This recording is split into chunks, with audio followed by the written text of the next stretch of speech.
नमस्कार दोस्तों, आज मैं आपको महाभारत के कुछ प्रमुख पात्रों का दूसरा भाग सुनाने जा रहा हूँ। तो सुने। धृतराष्ट्र तथा पांडु। राजा शांतनु वे सत्यवती के दो पुत्र थे। चित्रांगद वे विचित्रवीर। राजा शांतनु की मृत्यु के बाद चित्रांगद राजगद्दी पर बैठे, परंतु कम उम्र में ही उनकी मृत्यु हो गई।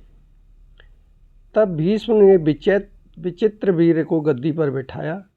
भीष्म काशी की राजकुमारियों को हरण कर लाए और उनका विवाह विचित्रवीर से करवा दिया, लेकिन क्षय रोग के कारण विचित्रवीर की भी मृत्यु हो गई। तब महर्षि वेदव्यास के आशीर्वाद से अम्बिका और अम्बालिका को पुत्र उत्पन्न हुए। महर्षि वेदव्यास को देखकर अम्बिका ने आंखें बंद कर लीं, इसलिए धृतराष्ट्र जन्म से ही अंधे हुए तथा अम्बालिका के गर्भ से पांडु हुए। अंधे होने के कारण धृतराष्ट्र को राजा न बनाकर पांडु को राजा बनाया गया। पांडु की मृत्यु के बाद धृतराष्ट्र राजा बने। अगला है गांधारी। गांधारी गांधार राज सुबल की पुत्री थी।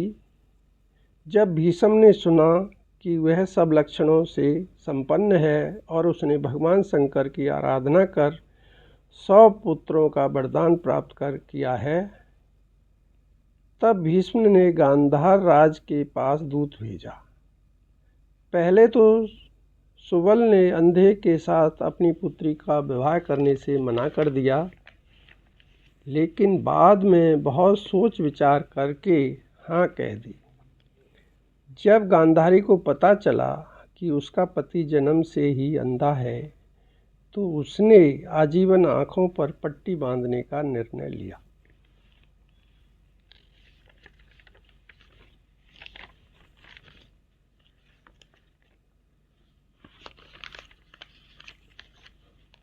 अगला है महर्षि वेदव्यास।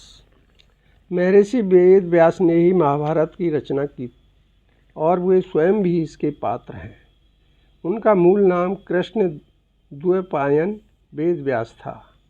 इनके पिता महर्षि पराशर तथा माता सत्यवती हैं। धर्म ग्रंथों में इन्हें भगवान विष्णु का अवतार भी कहा जाता है। इनके शिष्य वैशंपायन ने ही राजा जन्मेजय की सभा में महाभारत कथा सुनाई थी। इन्हीं के वरदान से गांधारी के 100 पुत्र हुए थे। जब धृतराष्ट्र गांधारी व कुंती वानप्रस्थ आश्रम में रहते हुए वन में तपस्या कर रहे थे, तब एक दिन युधिष्ठिर सहित सभी पांडव व द्रौपदी उनसे मिलने वन में आए। संयोग से वहाँ महर्षि वेदव्यास भी आ गए। धृतराष्ट्र गांधारी और कुंती से प्रसन्न होकर महर्षि वेदव्यास ने उनसे वरदान मांगने को कहा। तब धृतराष्ट्र व गांधारी ने युद्ध में मृत अपने पुत्रों तथा कुंती ने कर्ण को देखने की इच्छा प्रकट की। द्रौपदी ने भी कहा कि वह भी युद्ध में मृत हुए अपने भाई और पिता को देखना चाहती है। वेदव्यास ने कहा, ऐसा ही होगा। ऐसा कहकर वेदव्यास सभी को गंगा तट पर ले गए। रात होने पर महर्षि वेदव्यास ने गंगा नदी में प्रवेश किया और पांडवों व कौरव पक्ष के सभी मृत योद्धाओं को बुलाने लगे। थोड़ी देर में भीष्म, द्रोणाचार्य, कर्ण, दुर्योधन, दुशासन, अभिमन्यु तथा धृतराष्ट्र के सभी पुत्र, घटोत्कच, द्रौपदी के 5 पुत्र, राजा द्रुपद, धृष्टद्युम्न, शकुनी, शिखंडी आदि वीर जल से बाहर निकल आए। महर्षि वेदव्यास ने धृतराष्ट्र व गांधारी को दिव्य नेत्र प्रदान किए। अपने मृत परिजनों को देखकर सभी को बहुत खुशी हुई। सारी रात अपने मृत परिजनों के साथ बिताकर सभी के मन में संतोष हुआ। सुबह होते ही सभी मृत योद्धा पुनः गंगा जल में लीन हो गए। अगला है श्री कृष्ण। श्री कृष्ण भगवान विष्णु के अवतार थे। उनकी माता का नाम देवकी तथा पिता का नाम वसुदेव था। समय समय पर श्री कृष्ण ने पांडवों की सहायता की। युद्ध के दौरान उन्होंने सबसे रणनीतिकार की भूमिका निभाते हुए पांडवों को विजय दिलवाई। श्री कृष्ण की योजना के अनुसार ही पांडवों ने राष्ट्रीय यज्ञ किया था तथा उस यज्ञ में शिशुपाल का वध किया था। श्री कृष्ण ही शांति दूत बनकर कौरवों की सभा में गए और पांडवों की ओर से 5 गांव मांगे थे, परंतु दुर्योधन ने उन्हें सुई की नोक के बराबर भी जमीन देने से इनकार कर दिया। युद्ध के आरंभ में जब अर्जुन कौरवों की सेना में अपने प्रियजनों को देखकर विचलित हुए, तब श्री कृष्ण ने उन्हें गीता का उपदेश दिया था। अश्वत्थामा द्वारा छोड़े गए ब्रह्मास्त्र के प्रभाव से जब उत्तरा का पुत्र मृत पैदा हुआ, तब श्री कृष्ण ने उसे अपने तप के बल से जीवित कर दिया था। युद्ध समाप्त होने के बाद जब धृतराष्ट्र, गांधारी, कुंती आदि कुरुक्षेत्र की स्त्रियां कुरुक्षेत्र आईं, तो यहाँ अपने पुत्रों, पति, भाई आदि के शव देखकर उन्होंने बहुत विलाप किया। अपने पुत्रों के शव देखकर गांधारी थोड़ी देर के लिए अचेत भी हो गई। होश आने पर गांधारी को बहुत क्रोध आया और वह श्री कृष्ण से बोली कि पांडव व कौरव आपसी फूट के कारण ही नष्ट हुए हैं, किंतु तुम चाहते तो उन्हें रोक सकते थे, लेकिन तुमने ऐसा नहीं किया।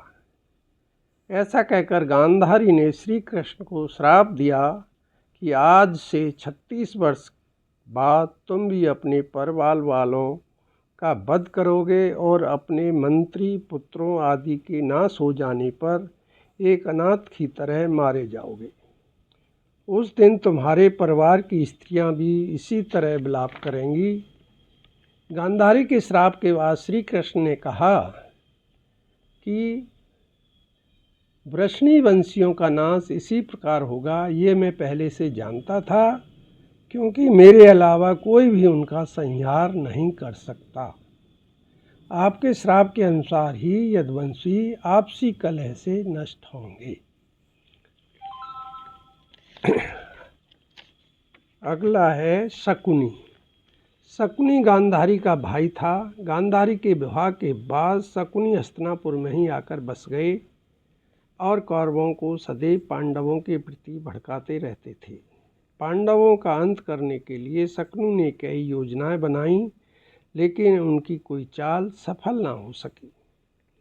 युद्ध के अंतिम दिन सहदेव ने शकुनी और उसके पुत्र को घायल कर दिया और देखते ही देखते उसके पुत्र उलूक का वध कर दिया। यह देखकर शकुनी को बहुत दुख हुआ और वह युद्ध छोड़कर भागने लगा। सहदेव ने उसका पीछा करके उसे पकड़ लिया, परंतु घायल होने पर भी शकुनी ने बहुत समय तक सहदेव से युद्ध किया और अंत में सहदेव के हाथों मारा गया। दोस्तों, यह था महाभारत के प्रमुख 18 पात्रों में से दूसरा भाग। यदि आपको अच्छा लगा हो तो YouTube में जाकर चैनल को सब्सक्राइब, लाइक तथा शेयर करने की कृपा करें। धन्यवाद।